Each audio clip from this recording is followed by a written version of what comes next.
बहुत दिक्कत हो रखी है भाई।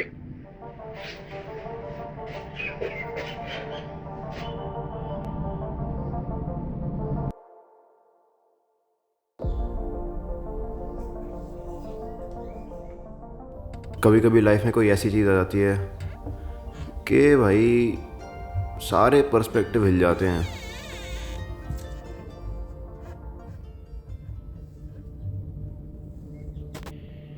इस लाइट को ही देख लो, थोड़ी थोड़ी देर में इसके कलर चेंज होते रहते हैं। सेम वे हमारी लाइफ का एक्सपीरियंस भी टाइम टू टाइम चेंज होते रहता है, मेजर स्केल पे भी, माइनर मोमेंट्स में भी।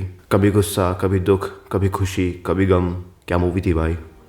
इन एक्सपीरियंसेस का नेचर ऊपर नीचे चेंज होते रहता है और ऐसे करते करते लाइफ कट जाती है।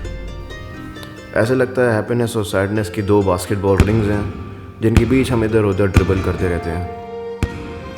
ऐसा क्यों होता है? शायद ये हमारे दिमाग का नेचर है, हमारे लाइफ के एक्सपीरियंस का नेचर ही ऐसा है। पर लाइफ की शुरुआत भी दुख से हुई थी और अंत भी दुख से ही होता है।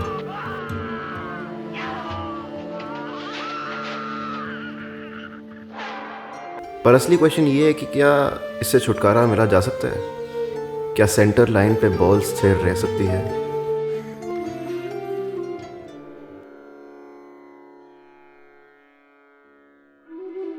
ज़्यादा एंथुजियास्टिक स्टार्ट नहीं है ब्लॉग की, क्योंकि मैं एंथुजियास्टिक हूँ ही नहीं अभी। रात को 12:30 सोया था और सुबह 3 बजे उठ गया था मैं। हम लोग जा रहे हैं Kashi Vishwanath temple, the main temple, main attraction of Banaras, the reason why Banaras is called Kashi. मैंने कभी सोचा नहीं था कि मैं सुबह सुबह जल्दी उठ के मंदिर जाया करूँगा पूजा करने के लिए, बट या सूर्य, आदित्य, भास्कर, अगर सूर्य ना होते तो हम ना होते। हिंदू स्क्रिप्चर्स में लिखा है कि सूर्य देव की पूजा करने से मनुष्य को स्वस्थ और अच्छी ज़िंदगी मिलती है। शायद यही चीज़ मुझे हिंदू धर्म के बारे में सबसे बेहतरीन लगती है कि हर वो चीज़ जो हमें जीवन जीने में सार्थक बनाती है, हम उसे पूजते हैं ताकि हमारे मन में उसके लिए धन्यवाद का भाव रहे।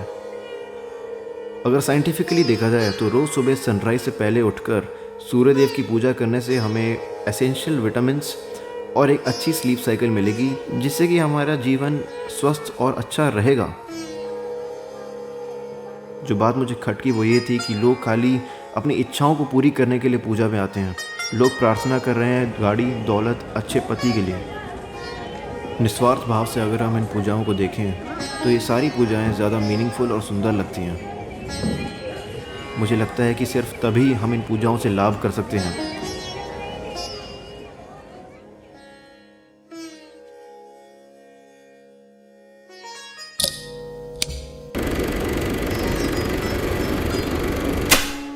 बनारस के सारे मेन टेम्पल्स हम लोगों ने देख लिए हैं, सबके दर्शन कर लिए हैं।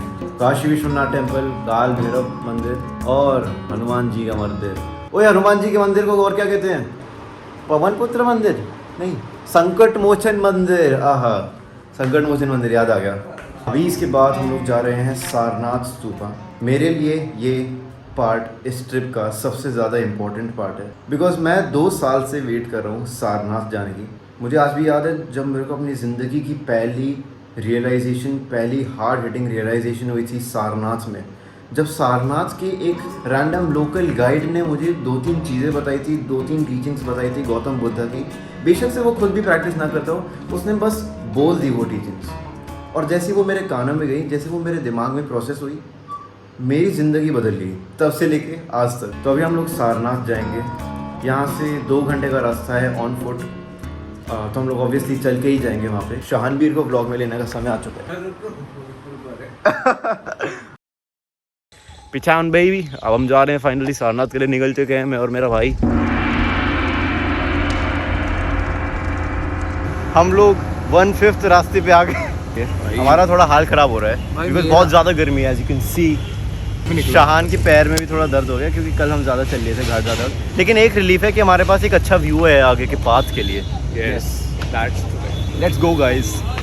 भाग के चलते हैं यार, चिल्लर। हाँ, यहाँ से वो एंड तक भाग के चलते हैं। भाई मेरे उसके आगे भी पहुंचना है मैं। अरे पहुंच जाएंगे। अरे भाई मेरे मत कर, मैं नहीं जा रहा। मैं लंगड़ाते हुए तो बोल रहा हूँ को एक बार भाग लेंगे ना, उसके बाद हाल खराब हो जाएगा, मजा आएगा। उसके बाद नहीं आएगा मजा। ट्रस्ट मी, ऐसे जब सांस फूलेगी और पानी खत्म हो जाएगा ना, आगे कोई शॉप भी नहीं आ रही भाई, गलियां हैं आगे। गलियों में कुछ ना कुछ मिल जाएगा। क्या मिल जाएगा? नाला पिएगा या यहाँ नाला है?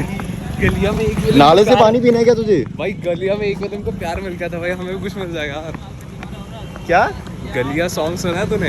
एक विलन भाई चल व्लॉग बंद कर रहा हूँ ये जोक के बाद। ये देखो भाई, शान ने कितना बढ़िया रास्ता चुना है भाई हमारे लिए। कितनी ज्यादा छाया है आसपास भाई, कितने सारे पेड़ हैं। वाह मतलब ऐसा तो है ही नहीं कि हमें हीट स्ट्रोक लग जाएगा। ऐसा तो है ही नहीं कि हम मर जाएंगे। भाई विटामिन डी आता है सुबह सुबह। अपनी लाइफ से कौन सी एक इंसिडेंट, कोई चीज़ मिटाना चाहता हूँ मेमोरी से, मतलब कि कुछ भी नहीं, कि मैंने अपनी चीज़ों के साथ डील कर लिया, उनसे डील कर लिया, तो वो मेरी लाइफ की बहुत बड़ी टीचिंग्स बन गया, वो एक्सपीरियंस आ गया। तो बहुत प्रेशियस मोमेंट्स है वो मेरे लिए। वो जो बैड एक्सपीरियंसेस होते हैं वो बहुत बड़े एसेट्स और बहुत बड़े गिफ्ट्स होते हैं, क्योंकि अगर तुम वो भूल जाओगे तो फिर वो गलती वापस हो जाएगी। हाँ, पर अगर तुम वो भूलोगे नहीं और उससे सीखोगे तो तुम ओवरऑल एक बेटर इंसान बन के निखरोगे। What do you think, Shanvir? I think you are I right. think I pretty much summed it up. Yeah.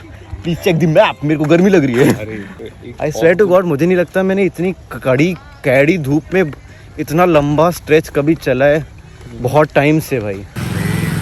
भाई चलो साहब, भाई तुम्हारा तो टीका भाई, तो ऐसा लगता तो अपने टीके से रोया है भाई। ये देख कि पूरा भाई गाल पे नीचे नीचे। I don't know, मुझे नहीं दिखता खुद से of course।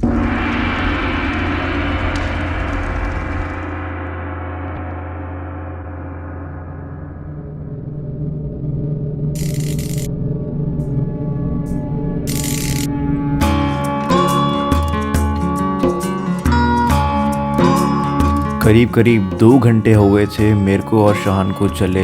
हम लोग पूरी दोपहर चलते रहे और अब थक चुके थे। तभी हमें Central Institute of Higher Tibetan Studies दिखा और मुझे लगा कि क्योंकि मुझे बुद्धिज़्म की वजह से टिबेटन कल्चर में थोड़ा इंटरेस्ट है, तो मुझे जिज्ञासा हुई कि भाई इसमें है क्या। वैसे भी हमें ब्रेक चाहिए था और सारनाथ स्तूपा 2.5-3 किलोमीटर दूर था। अंदर जाते ही मुझे और शाहान को इतना अच्छा लगा कि बस हम ही समझ सकते हैं। मैंने इतनी पीसफुल जगह आज तक अपने जीवन में नहीं देखी थी, और मैं कैंट एरिया में रहता हूँ। उस इंस्टीट्यूट में नेचर से एकदम जुड़ा हुआ फील करा था, क्योंकि उन्होंने उसको बनाया ही कुछ ऐसे है। अगर किसी जगह की बिल्ली और स्क्विरल्स भी इंसानों से ना डरें, देन यू नो कि वहाँ के लोग कितने पीसफुल हैं। तो हम लोग वहीं पे पेड़ के नीचे छाया में नेचर में पीसफुली सो गए, और वो मेरे जीवन की सबसे बेस्ट और सबसे ज़्यादा मेमोरेबल स्लीप थी। वहाँ 1.5-2 घंटे सोने के बाद मैं और शाहान मन बनाकर सारनाथ की ओर निकले। जब तक हम वहाँ पहुँचे 4:45 बज गए थे, उसके बंद होने का समय होने वाला था। पर क्योंकि हमने 2 टिकट ऑनलाइन ले ली थी तो हम लोग थोड़ा बहुत घुमाए अंदर। हम लोग फाइनली पहुँच चुके हैं सारनाथ, और ये मेरे लिए थोड़ा सा सरियल मोमेंट है। हालांकि हम बहुत ही हड़बड़ी में एकदम से घुस आए, और मैंने एकदम से नोटिस नहीं किया कि मैं सारनाथ में घुस चुका हूँ। और अब मैं धीरे धीरे समझ में आ रहा है मुझे कि मैं सारनाथ में घुसा हूँ। And man feels weird. हमारा पूरा दिन क्योंकि ट्रैवलिंग में ही निकल गया, हम लोग ढंग से देख नहीं पाए सारनाथ स्तूपा और आसपास के बुद्धिस्ट मंदिर। तो हम लोगों ने डिसाइड किया कि हम लोग अगले दिन फिर इसी ओर आएंगे।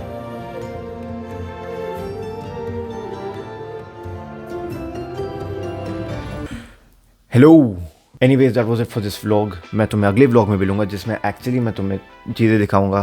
पूरे व्लॉग चलने फिरने में निकाल दिया, लेकिन एंड में सारनाथ नहीं पहुंच पाए। 9 किलोमीटर दूर था हमारे घर से, कैसे पहुंचता मैं? ऊपर से 2-3 घंटा सो भी गए। By the way, this is me from the present, और मैं बस इस व्लॉग को एक हैप्पी नोट पे एंड करना चाहूँगा। सारनाथ के लिए मैं बहुत एक्साइटेड क्यों था? इट्स नॉट अबाउट कि मुझे कुछ बहुत एपिक चीज़ दिख जाएगी। मुझे पता था वहाँ पे बस एक मिट्टी का स्तूपा है, और हाँ आसपास थोड़े बहुत और स्तूपा और एक गार्डन है बस। But I think it's about the experience. मैंने रियलाइज किया कि experience is with in. Materially तो सारनाथ में कुछ नहीं है, पर वहाँ की वाइब बहुत अलग है। बनारस की वाइब बहुत अलग है, और मैं इस व्लॉग सीरीज के थ्रू कोशिश कर रहा हूँ कि वो वाइब का एक थोड़ा सा पार्ट एक्सप्रेस कर पाऊँ। अगर मेरे सामने दुनिया का बेस्ट मटेरियल, सबसे एंटरटेनिंग मटेरियल है, लेकिन मेरा मूड ख़राब है, तो मैं उसको एंजॉय नहीं कर पाऊँगा। On the other hand, Sarnath जैसी सिंपल सी जगह जाकर, जहाँ पे कुछ बहुत एंटरटेनिंग नहीं है पर मूड अच्छा हो जाता है, वहाँ ज़्यादा अच्छा लगता है। ब्लॉग की स्टार्टिंग में मैंने एक्सपीरियंस की ऊपर नीचे की बात करी थी, इफ़ यू रिमेंबर, और मैंने रियलाइज़ किया कि सिर्फ एक्सपीरियंस के साथ नहीं, ये सब चीज़ों के साथ हो रहा है। एक्सपीरियंस ऊपर जाता है तो हमें अच्छा लगता है,